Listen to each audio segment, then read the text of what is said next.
So we're back here on 970 WFLA talking about the local real estate market. So I talked earlier about real estate syndication. Realtor.com is pulling listings from MSN Real Estate. I just want to talk for about a minute and explain, what some of this means to you.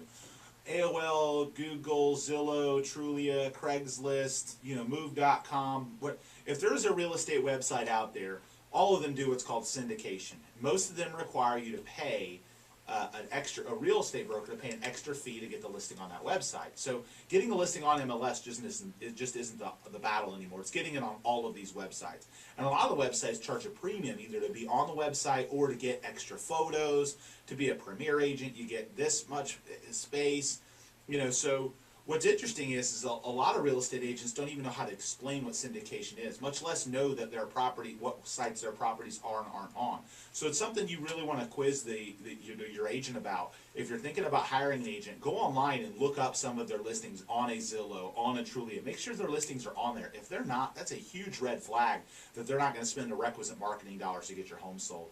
I can't tell you how often we get business from people whose homes are not listed on some of these sites. So what ends up happening is Trulia, Zillow, realtor.com, they end up, you end up having to pay a fee. But if there's an agent out there, let's say there's an agent in another part of Tampa Bay that doesn't pay that company money to put their listing on the website, the leads for that listing go to another brokerage. So you've hired somebody to market your home and be the voice of that home, to explain that home to other consumers. Yet the inquiries and the leads from that specific property are going to someone else on so many of those websites when they aren't paying that extra fee to that company. So it's really important to make sure that your agent really understands syndication, is getting maximum exposure on all those websites. Because if they're not, what are you really hiring them for? I mean, it's one of those challenges I see time and again when we look up the marketing that's been done on a home that hasn't sold. And we really do. We specialize in selling homes that fail to sell with other agents. We've sold hundreds of them, and lots of times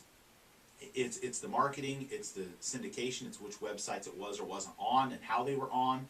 There's so much that goes into it that I can't tell you how often we look at it, and it's distressing to see that consumer didn't really get the right exposure for the property, and it wasn't really something they had any control over.